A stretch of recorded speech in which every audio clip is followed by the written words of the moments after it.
خوش نصیب کون ہے جو جوانی میں توبہ کرتے ہیں، جوان کی توبہ پہ عرش الہی جھوم اٹھتا ہے۔ تو خوش نصیب لوگ ہیں جن کو سچی توبہ کی توفیق نصیب ہوتی ہے، اور وہ لوگ جو اپنی زندگیاں یوں ہی بسر کر دیتے ہیں اور راہ مستقیم پہ نہیں آتے، آوارگی میں بسر کر دیتے ہیں، تو پھر منو مٹی تلے چلے گئے لوگ کہانی بھی بھول جاتے ہیں۔ تو قبل اس سے کہ وقت آئے مجھے اور آپ کو اپنی آخرت کے لیے ضرور کوشاں ہونا چاہیے اور سچی توبہ سے اپنی آخرت کی تیاری کرنی چاہیے۔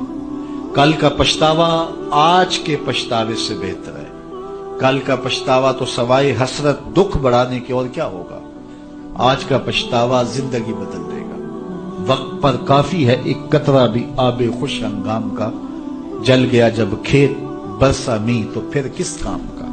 ایک روایت میں آتا ہے کہ اہل جنت میں جا کر ایک حسرت ان کے دل میں ہوگی، حالانکہ جنت میں پہنچ کے کوئی حسرتیں نہیں ہوں گی، ہر حسرت پوری ہو جائے گی، لیکن ایک حسرت ان کے دل میں جنت میں پہنچ کر گئی، اور وہ کیا؟ جو چند لمحے خدا کی یاد سے غافل گزارے کیوں گزارے۔ تو خوش نصیب ہیں وہ لوگ جو اپنے لمحات کی قدر کرتے ہیں۔ تو آج موقع ہے، آج فرصت ہے، سورج مغرب سے نہیں چڑھا، توبہ کا دروازہ بند نہیں ہوا، اللہ کی رحمت کے در کھلے ہیں، روزانہ آواز آتی ہے کوئی مجھ سے معافی مانگنے والا میں اس کو معاف کروں، تو اس کے حضور آج حاضر ہو جائیں۔ کل تو آنا ہی ہے، پھر جو کفن میں منہ چھپا چھپا کے آتے پھریں گے، اچھا نہیں ہے کھلے منہ سے چلے جائیں۔ پھر جو لوگ اٹھا کے لے جائیں گے، اچھا نہیں ہے خود اپنے قدموں سے چل کے اس کی دہلیز پہ چلے جائیں۔ وہ ایک مجذوب تھا، فقیر تھا، بازار میں کھڑا رو رہا تھا، کسی نے روک کے پوچھا کیا ماجرا ہوا، کیوں رو رہے ہو؟ کسی نے تنگ کیا ہے، دکھ دیا ہے، ستایا ہے؟ اس نے کہا کچھ بھی نہیں ہوا، بس ان لوگوں کے رویے نے دکھی کر دیا ہے۔ کہا کیا ہوا؟ کہا میرا یہ ذہن بنا تھا کہ میں ان کی اور رب کی صلح کروا دوں۔ تو کہا پھر کیا ہوا؟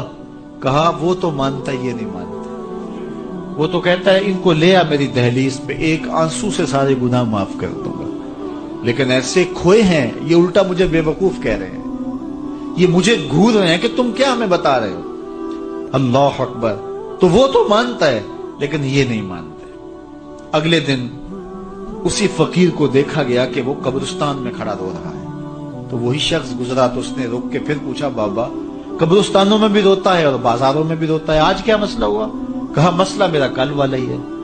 کہا آج کیا ہوا؟ کہا کل ان سے مایوس ہوا تو پھر آج ادھر نکل آیا، اور آج میرا پروگرام بنا کہ چلو ان کی اور رب کی صلح کروا دو۔ تو کہا آج کیا رکاوٹ ہے؟ کہا آج یہ مانتے ہیں وہ نہیں مانتا۔ تو قبل اس سے کہ ادھر سے انکار ہو جائے کہ اب وقت بیت گیا، اب تم نے وہ وقت گنوا دیا، ہم نے بڑی مہلت دی تھی تمہیں، ڈوبتا سورج تمہیں روز کوئی پیغام دیتا تھا، اٹھتے ہوئے جنازے تمہیں روز کچھ کہتے تھے، بڑھاپا تمہیں آوازیں دیتا تھا، تم چلتے تو ٹھوکریں لگتی تھی، یہ ٹھوکریں تمہیں کچھ کہتی تھی، لیکن تم نے کسی بات پہ غور نہ کیا، اور لمبی زندگی کی امید پر تم نے مالک کی دہلیز کو چھوڑے رکھا، اب تمہارے لیے کوئی راستہ باقی نہیں بچا۔ تو قبل اس سے کہ وہ وقت آئے کوئی حجت باقی نہ رہے، زندگی کے جو 4 دن مجھے آپ کو میسر ہیں، ہم اللہ کے حضور سچی توبہ کریں۔ توبہ کی شرائط 3 ہیں۔ پہلی شرط یہ ہے کہ جو گناہ کیا ہے اس پر ندامت، دوسرا یہ ہے کہ اس کو ترک کرنے کا پختہ عزم مصمم، اور تیسری چیز یہ ہے کہ آئندہ اس کو کبھی بھی نہیں کروں گا۔ اگر یہ 3 شرطوں کے ساتھ کوئی اللہ کے حضور حاضر ہو جاتا ہے تو وہ سچی توبہ ہے۔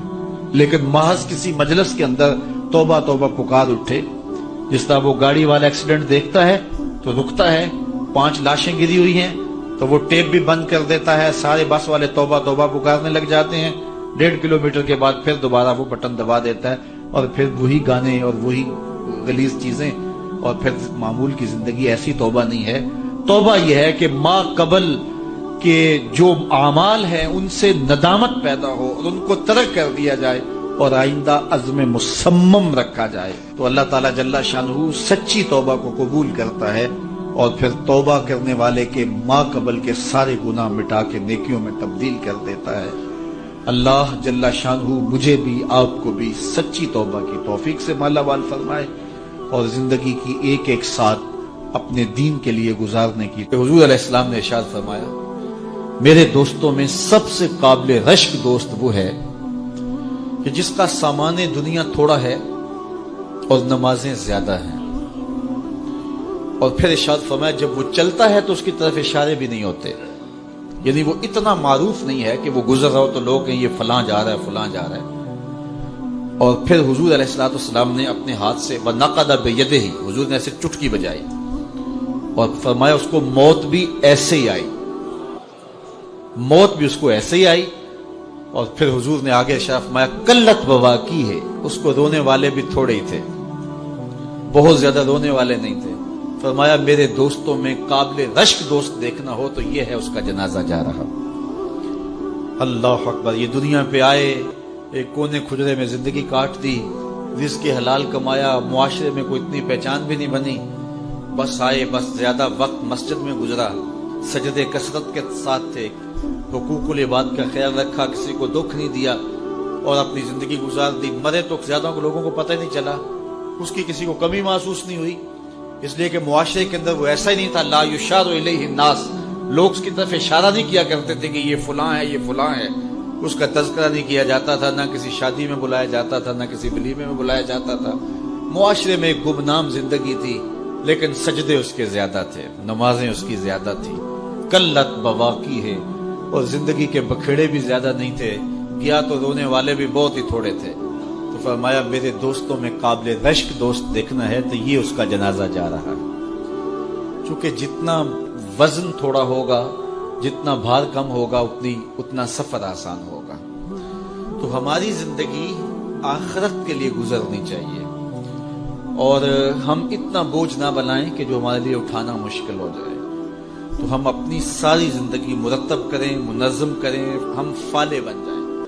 اور قرآن نے فلاح کی منزل بیان کرتے ہوئے پہلی چیز بیان فرمائی سورہ بقرہ میں کہ جس کے پاس ایمان کی دولت ہے، کیونکہ اس دنیا پر سب سے بڑی دولت جو ہمیں دی گئی ہے وہ دولت ایمان ہے، اور آخرت میں سب سے بڑی دولت جو عطا کی جائے گی بندہ مومن کو وہ اللہ کا دیدار ہوگا۔ جو دنیا میں ایمان سے محروم رہا اور آخرت میں دیدار الہی سے محروم رہا وہ حقیقی طور پہ محروم ہے۔ تو میں اور آپ اپنی قسمت پہ بعض اوقات شکوہ بھی کرتے ہیں، حالات کی دکھن اور کڑن بھی ہوتی ہے، اور بڑے مصائب اور آلام ہیں جو ہمیں توڑتے ہیں اور وہ ہمارے خود پیدا کردہ ہوتے ہیں، جبکہ ہم جس قدر جن نعمتوں کے میسر نہ ہونے پہ شکوے کرتے ہیں، تو جو نعمتیں میسر ہیں ان کا اگر شکر کرنے کی عادت ڈال لیں تو شکر سے فرصت ہی نہ ملے۔ تو جب شکر سے فرصت نہیں ملے گی تو پھر شکوے کی تلخی تنگ نہیں کرے گی۔ تو اللہ تعالیٰ نے یہ کتنی بڑی دولت دی ہے کہ ہم ایمان کی بہاروں سے مالا مال ہیں، اور یہ میرا اور آپ کا کوئی کمال نہیں ہے، یہ محض اللہ تعالیٰ کی کرم نوازی ہے کہ ہمیں ایسے ماحول میں پیدا کر دیا۔ ہماری ماں بھی حضور کا نام لیتی تھی، ہمارا باپ بھی حضور کا نام لیتا تھا۔ علامہ اقبال کہتے ہیں، تشریف رکھیں، علامہ اقبال کہتے ہیں نام تو از پدر آموختم، حضور میں آپ کا نام اپنے باپ سے سنا ہے، میں نے اپنے باپ سے آپ کا نام سنا ہے۔ تو یہ ہمیں جو نصیب ہو گیا اس پر اللہ کا شکر کریں۔ دیکھیے پی ایچ ڈی ڈاکٹر ہے، کتنی بڑی ڈگری ہے، اتنا بھاری بھرکم علم کا خزانہ، لیکن بت کے آگے ہاتھ جوڑے کھڑا ہے۔ اس کو سمجھ نہیں آ رہی کہ بدن پہ بیٹھی مکھی تو اڑا نہ سکے، میری ضروریات کا کفیل کیسے ہو سکتا ہے، لیکن کھڑا ہوا ہے۔ اور یہاں ان پڑھ ہے، چٹا ان پڑھ جسے کہا جاتے ہیں، لیکن بت کو جو ہے وہ پاؤں بھی نہیں مارتا ہے، وہ اس قابل بھی نہیں ہے، اس لیے کہ اللہ نے اسے مسلمانوں کے گھر میں پیدا کر دیا۔ تو یہ ایمان کی جو دولت ہے یہ ہمارے کسب کا نتیجہ نہیں ہے، یہ ہمارے کسب کا نتیجہ نہیں ہے، یہ اللہ تعالیٰ کے کرم کا فیضان ہے کہ ہمیں ایمان عطا کر دیا گیا۔ تو ساری زندگی بھی ہم اس کا شکر ادا کرتے رہیں تو اس کا شکر ادا نہ ہو، اور ایمان کی جو مٹھاس ہے، یہ دولت ہمیں جو مل گئی ہے، اس کا جو سرور ہے، اس کی جو لذت ہے، ساری زندگی اسی لذت میں گزار دیں کہ اللہ نے ایمان کی دولت نصیب فرمائی۔ باقی جو نہیں ہے، میں کہتا ہوں جو میسر میں نہیں ہے اس کی تلخیاں مٹانی ہو تو صرف ایک حدیث سے ساری تلخیاں ختم کی جا سکتی۔ میں پہلے بھی آپ کو سنا چکا ہوں، صرف ایک حدیث، ہمارے پاس یہ نہیں ہے، یہ نہیں ہے، یہ نہیں ہے، یہ نہیں، کتنی تلخی ہے، ہمسایوں کے پاس یہ ہے، شریکوں کے پاس یہ ہے، فلاں کے پاس یہ ہے، کتنی تلخی ہے۔ ان ساری تلخیوں کو مٹانا ہو تو علاج صرف ایک رسول کریم کی حدیث ہے۔